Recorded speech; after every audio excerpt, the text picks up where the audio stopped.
Hello दोस्तों, नमस्ते, नमस्कार। Welcome back to my channel BPSC teaching Adda पे। कैसे हैं आप सभी? आशा करती हूँ आप सब लोग बहुत अच्छे होंगे और अपनी तैयारी कर रहे होंगे। जी हाँ, तो आज हम प्रस्तुत हैं एनसीईआरटी के सीरीज़। जैसा कि पहले के वीडियोस में आपके 2 चैप्टर, 2 अध्याय, 2 लेसन हो चुके हैं। आज ये तीसरा चैप्टर है, अध्याय 3, तंतु से वस्त्र तक। जी हाँ, तो यहाँ पे तक है, आप इसको थोड़ा सा देखिएगा।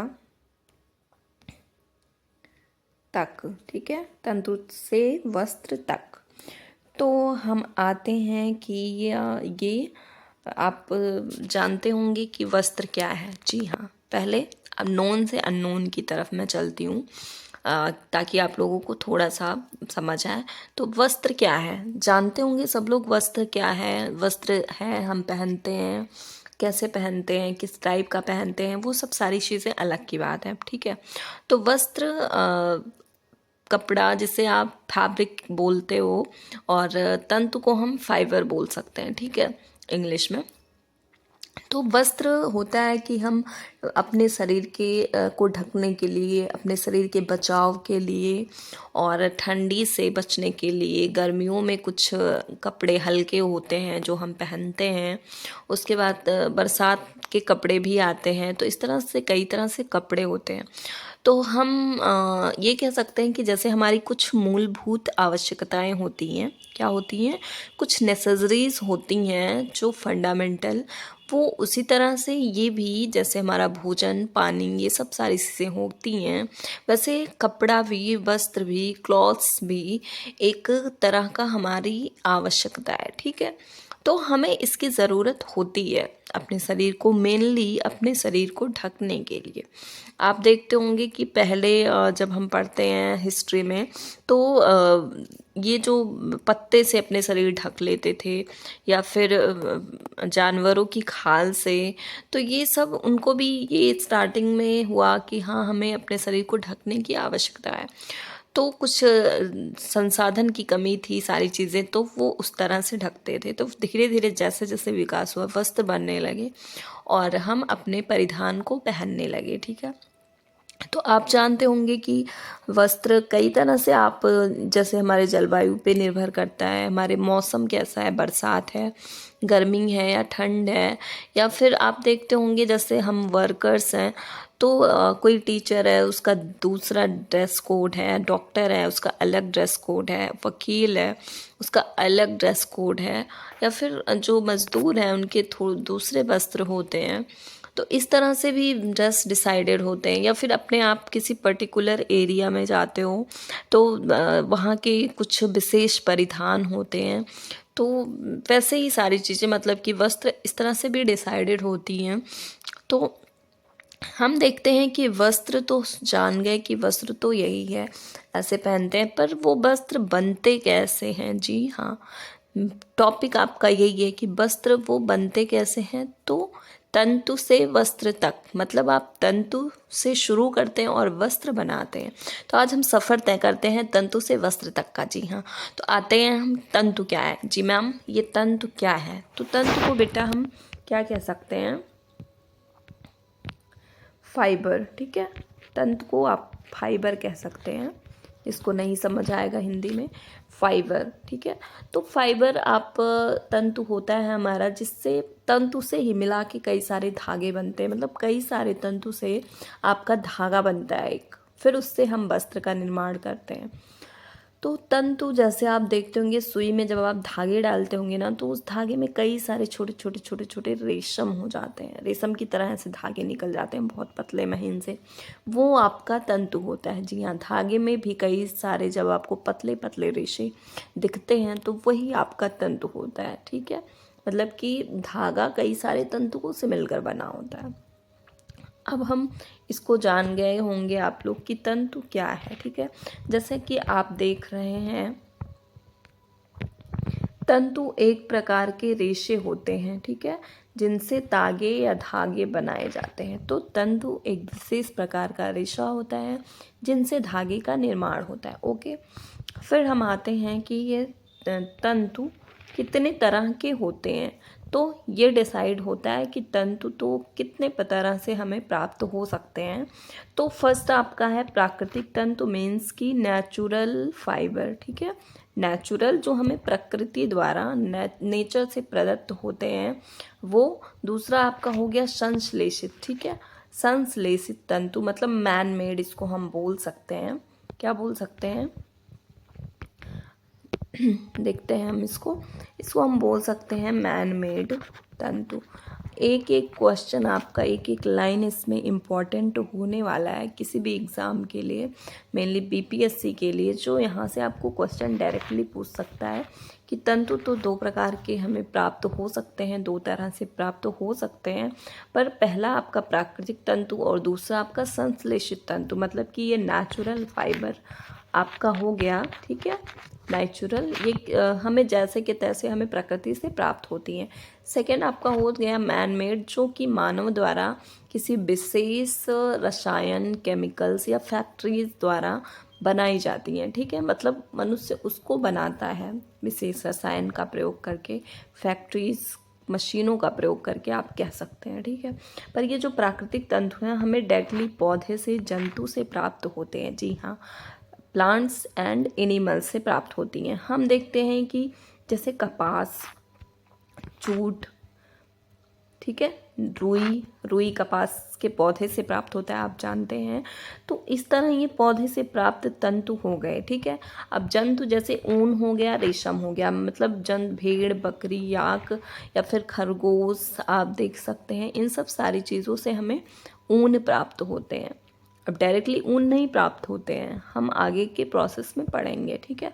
रेशम आप जानते हैं कि एक पेड़ होता है शहतूत का, उस पे रेशम के कीट पाए जाते हैं, ठीक है, रेशम के कीट से, कोकून से उसके रेशम निकाले जाते हैं। तो ये चीज़ आप ध्यान रखना कि प्राकृतिक तंतु में कौन कौन से आते हैं, हमें कहाँ से क्या प्राप्त होता है। एंड संश्लेषित तंतु के आपके सिलेबस में जो आपके मतलब एनसीईआरटीज़ में इसका जिक्र है।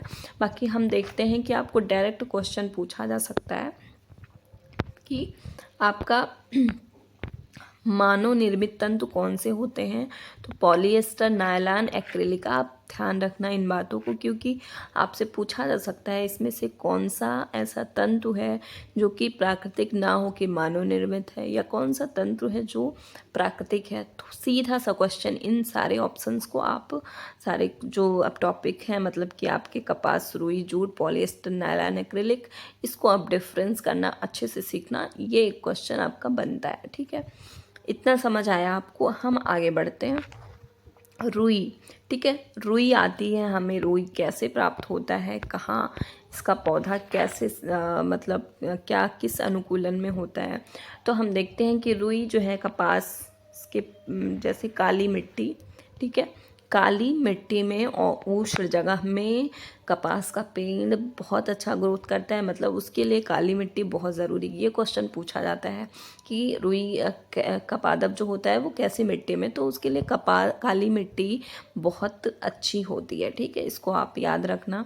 झाड़ी नुमा इसका वृक्ष होता है तथा 1-2 मीटर लंबा होता है, ठीक है, वृक्ष इसका कैसा होता है बाबू, झाड़ी नुमा होता है और 1 से 2 मीटर लंबा होता है। कपास के पौधे को कपास गोलक, सॉरी यहाँ पे थोड़ी सी मिस्टेक है, आप इसको केयर करना, कपास के फल, ठीक है, कपास के फल को कपास गोलक कहते हैं, जी हाँ, कपास के फल को कपास गोलक कहते हैं, जो नींबू के समान होता है। तो कपास के फल को कपास गोलक कहते हैं, जो नींबू आपने देखा है उसका फल उसके समान होता है। और कपास के बीज जो होते हैं उनको बिनौले कहते हैं।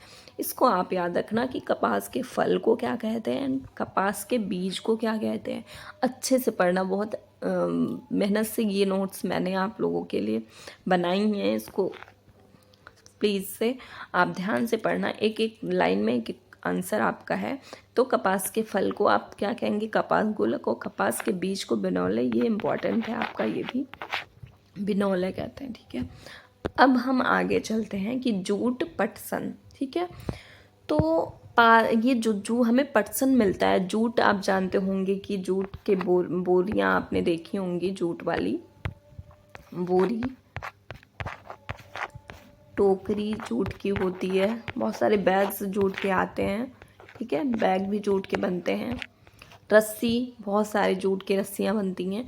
तो ये हम देखते हैं कि जूट जो है वो कैसे पौधे से हमें कहाँ से प्राप्त होता है, कैसे मिलता है।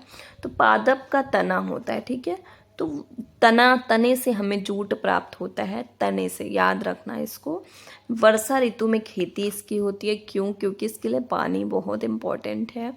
फसल को पुष्पन अवस्था में काटते हैं, मतलब जब पुष्प आते हैं तो उस टाइम हम इसको काट लेते हैं। अब क्या करते हैं, हम तनों को पानी में रखते हैं। क्यों भाई, तने को पानी में क्यों रखते हैं? अब ये इम्पोर्टेंट सवाल है, क्यों तने को पानी में रखते हैं और किसी पौधे को तो नहीं रखा जाता है? तो आप देखते हैं कि जो तना होता है ना, उसमें ही आपका ये, उससे जूट निकाला जाता है, ठीक है, पर्सन। तो जब हम उसको पानी में रख देते हैं तो वो क्या हो जाता है, वो गल जाता है। इसीलिए ज़्यादातर आपने देखा होगा नदी के किनारे बहुत सारे जूट के पौधे उगाए जाते हैं। तो वहाँ पे आप जब उसका तना देखेंगे ना, तो उसको जब उसको काटने के बाद उसको पानी में रखा जाता है। क्यों? क्योंकि जब वो गल जाता है तब उसको हम खींच के निकाल लेते हैं, ठीक है। फिर उससे बहुत सारी चीज़ें बनती हैं, टोकरी, जूट का बोरा, उसके बाद बैग्स बनते हैं, बहुत सारी रस्सियाँ जूट की होती हैं, इस तरह से बहुत सारी चीज़ें होती हैं, ठीक है। आई थिंक कि बच्चों ये समझ आया होगा आपको, इतनी सारी चीज़ें बहुत बहुत बहुत इम्पॉर्टेंट है, हर एक लाइन बहुत ज़्यादा इम्पॉर्टेंट है। फिर हम आगे बढ़ते हैं कि तंतु से वस्त्र बनाना। अब ये सब सारी चीज़ें, तो तंतु तो मैंने प्राप्त कर लिया, हमें तंतु मिल गई, ठीक है। अब हम बनाएंगे कैसे, कैसे तंतु से वस्त्र तक हम पहुंचते हैं, कैसे बनाते हैं मैम? ठीक है, हम बताते हैं। पहले क्या करते हैं हम, कपास को ओटना, कताई करना, बुनाई करना, उसके बाद आपका वस्त्र तैयार होता है। अब क्या है कपास का ओटना? कपास के बीजों को कंकतन द्वारा अलग करना कपास का ओटना कहलाता है। आप इसको ध्यान से देखना, कपास ओटना क्या कहलाता है, ये एक क्वेश्चन बन जाता है आपका। तो कपास के बीज जो है ना, जब हम बीज को रुई से अलग करते हैं तो मतलब कि पहले तो हम रुई अलग कर लेते हैं, पर बीज में कुछ कुछ रुईज रह जाते हैं, तो उसको हम कंकतन, कंघीनुमा, ऐसे आपकी कंघीनुमा ऐसे रचना होती है, उससे हम ऐसे खींचते हैं, जैसे बालों को खींचते हैं ना, तो उसको खींचते हैं, तो उसी को क्या कहते हैं, बीजों से कंकतन द्वारा जब उसको अलग किया जाता है, कपास ओटना कहलाता है, ठीक है। ये आपका हो गया। सेकंड आपका आता है, उसके बाद क्या होता है, ओटने के बाद कताई होती है, ठीक है।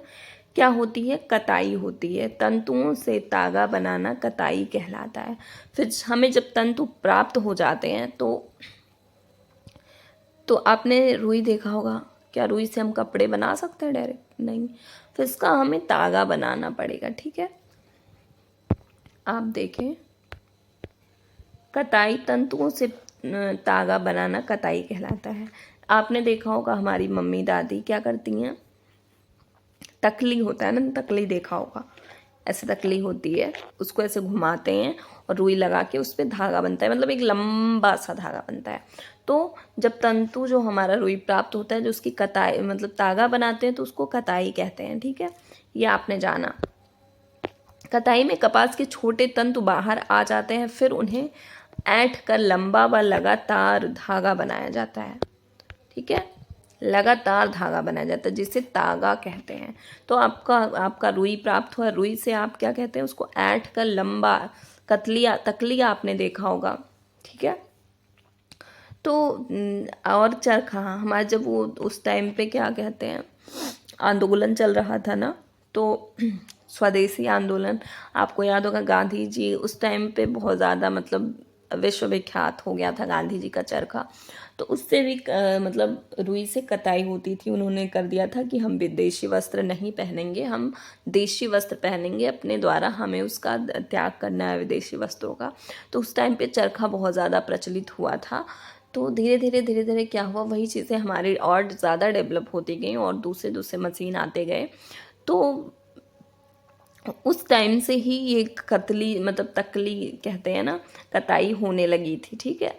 फिर हम आते हैं कि इतना तो आपने पहले क्या बनाया, तंतु, तंतु से आपने लंबा धागा बनाया, लगातार धागा बनाया, तागा बनाया। अब तागे से वस्त्र, ठीक है, अब आपका तागे से वस्त्र बनेगा।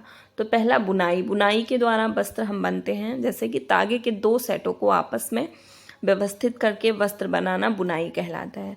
तो आप तागे का 2 सेट लेते हैं जब, या फिर रंग बिरंगे आपको करना है, उसको कलर करके 2 तागे लेते हैं, तो आप बुनाई करके वस्त्र बनाते हैं, ठीक है। पहला आपका 2 सेट को लेकर आप बुनाई का वस्त्र, बुनाई कैसे करते हैं, तागे का 2 सेट लेके, मतलब 2 तागे लेके आप बुनाई करते हैं। तो इस तरह वस्त्र बनाना बुनाई कहलाता है, ठीक है। आपका ये हो गया। सेकेंड आपका बधाई, बधाई, ठीक है।